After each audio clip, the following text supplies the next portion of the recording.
All right, section 6, ratios and proportions. Let's go.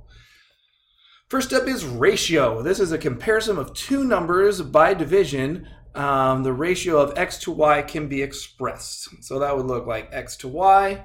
You can use the word 2 in there. You can sometimes put a colon, or we'll see a lot of times these are the more popular ones that you're going to see. Once in a while you'll see that, kind of like how we said it in words here, x to y. So that's kind of where that can go. Proportions, an equation stating that two ratios, or proportion is an equation stating that two ratios are equal. So if they're the same, that would work. So if we took like 4/2 and 8/2, that one would convert down. We could reduce this one by dividing by 2, and then we'd end up with 4/2 equals 4/2. Could also reduce that even further, 2 equals 2. So those would be proportions that are equal. Extremes, they are the first and last terms of the proportion. We'll get into this in a second more, but that's just to realize that's what extremes are. We'll get there. Okay, so the means is the middle of the proportion. So if I have something written like this with a colon in between, the furthest ones out are my extremes, and the middle two are the means. So this could also have been written like this, 0.4/0.8 and 0.7/0.1 or 1.4. So my extremes would be here and my means would be here. Okay, so what does that really mean? The means, extremes, property of proportion. In a proportion, the property of the extremes is equal to the product, multiplication, of the means. So if I have A over B, C over D, I can then times A times D and B times C. Wait, I've seen this before. We'll get there. So if we did that with numbers, that means I could do 2 times 2 and 1 times 4, which those would end up being 4 equals 4. Or yeah, it's right there. A rate, the ratio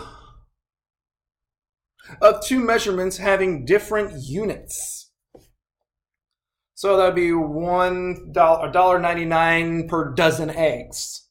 So money per egg. Or 55 miles per hour. So the two measurements are miles an hour. Salary of $30,000 per year, dollars per year. A scale compares the size of a model to an actual size. You'll see this a lot in like model airplanes. Google Maps is probably the one you'll use the most in your life, because you'll zoom in and it'll be like 1 inch represents this long, or this unit on your monitor equals this. So that's kind of what that goes for. It's very common in maps and blueprints. See, hey, there we go. Everything I just said. Keeping going. All right, determine whether the ratios form a proportion. So 7/8 and 49/56. Do they form a proportion? Well, how do we know if it's a proportion? It's whether they're equal or not. So I have to figure out, really, I need to figure out, does 7/8, does that equal 49/56?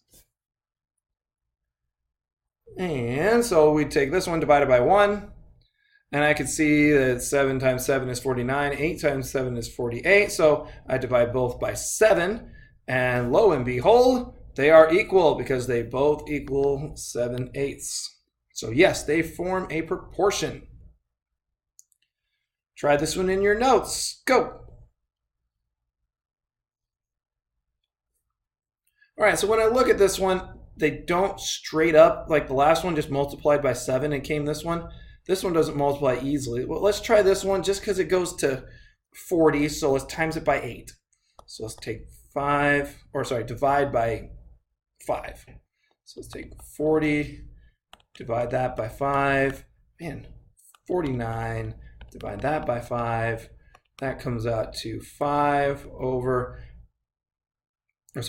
8 over, no, that's not going to work.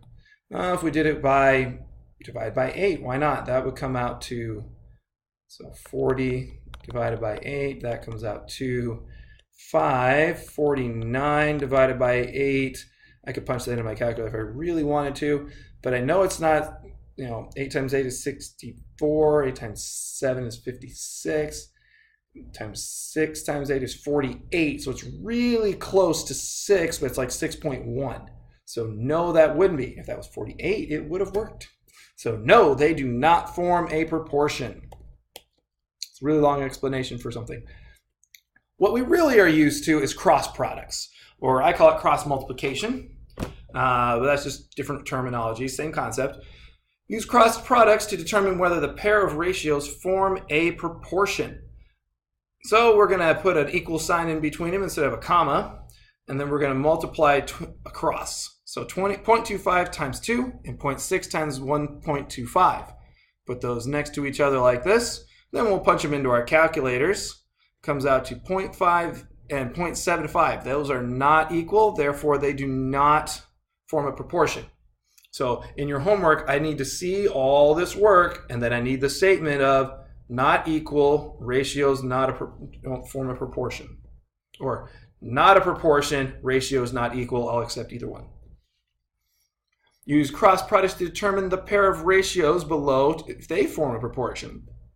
So we put a comma or an equal sign in between the two of them. We cross multiply. So 4 times 20, 5 times 16. Multiply them out, they do come out equal. So the cross products are equal, so the ratios form a proportion.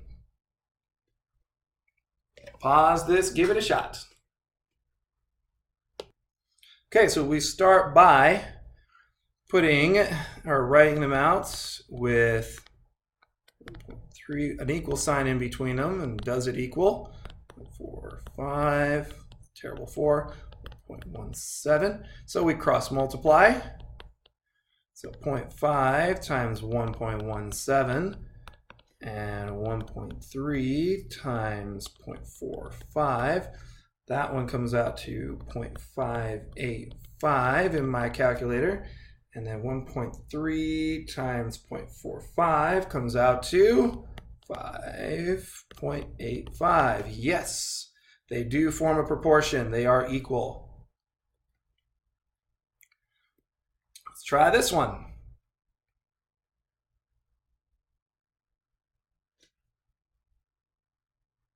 All right, let's write them out. 5 over 6 does it equal 12 over 15?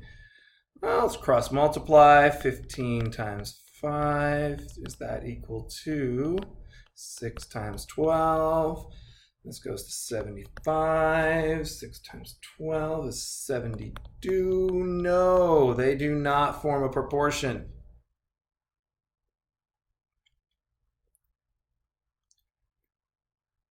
Solve this proportion. So let's use the same concept, except then we have to cross multiply and then solve for n. So first we write out the original equation. We then cross product, sorry. Now that gives me, we'll simplify this first. So 12 times 3 is 36. Now we simply use the multiplicative inverse over here. So that would be divide by 8 on both sides. These will cancel out. And it looks like the book wants a mixed number for when we get to our homework here. That's what we need to have it in. Pause this, give it a shot. All right, so I'm just going to cross multiply from here. Cross multiply. Ours would be 10r equals 9 times 7. 9 times 7 is 63. And divide by 10. R equals 6.3.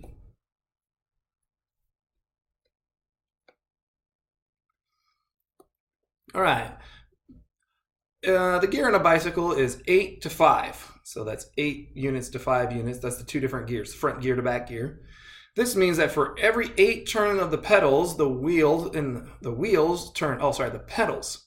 For every 8 turns of the wheel, the pedals turn 8 times, the wheel turns 5. Suppose the bicycle turns 240, that many times during a trip. How many times would you crank the pedals during the trip? So I would be underlining these things. I'd say there's that. The wheel turns 5 times. So suppose the wheel turns this many. how many times would you crank the pedals during the trip? So this looks like this one's going to be a number. Here's my other proportion. And I will be setting this up as a proportion because that's what we're doing in this lesson. So let P to be the number of times needed. Write a proportion for the problem because we're doing proportions in this lesson. So turn to the pedals. The big question here is to make sure you line up the pedals and the wheel turns together. Because if you put 2435 on the top and P on the bottom, you'd get the wrong answer. So in this one, we went turns of the pedals, wheel turns, wheel turns. Cross multiply, solve for P. So cross multiply, divide to solve for P. So it'd be that many turns. Are we done? It's a word problem, not quite. So we check. If it takes 8 turns to 5, then that would make 1.6 turns of pedal to 1 turn of the wheel. So 1.6 to, and all they did was divide, 8 divided by 5 to get that 1.6. So we multiply the original number by 1.6 and it comes out the same. Pause this, give it a shot. All right, so before 1980, Disney created animated movies using cells. These hand-drawn cells, pictures, as in hand-drawn characters, scenery represented the action taking place, so one step at a time. So for the movie Snow White, it took 44 cells per second to have the characters move smoothly. The movie is around 42 minutes long. How many cells were drawn to produce Snow White? So I would need to have cells and minutes is how I'm going to set this up. So I need 24 cells per second. Sorry, this was going to be per second. And on this side, it's going to be for 42 minutes. So first I need to know how many cells per minute, and then I can go over here to put how many cells. Sorry, it's 1C. So I'd have to actually multiply this by 60. So if I go 24 cells per second for 1, I'd have to multiply it by 60 to get this over minutes. So 24 times 60 is 1,440. So that would give me 1,440 per minute. So how many cells in a 42-minute movie? Cross multiply. 1 equals 1440 times 42. So we cross multiplied here. Times that by 42 gives me 60,480. All right, let's just talk about this one. In a road atlas, the scale of the map of Connecticut is 5 inches equals 41 miles. So it'd be like this, let's say 41 miles. On the scale for the other map is going to be 5 inches is 144 miles because everything's bigger in Texas.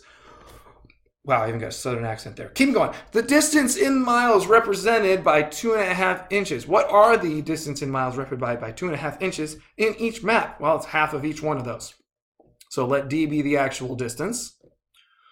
Write a proportion for the problem because we're doing proportions. So the scale is 5 over 41 for Connecticut and 5 over 44. Make sure you have the scale and the actual on the same thing. And then we will cross multiply, simplify, and divide both sides by 5.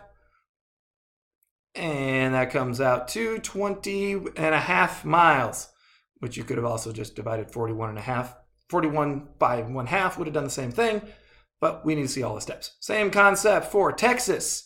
Cross multiply. Multiply by 2.5 and divide that by 5. Comes out to 72.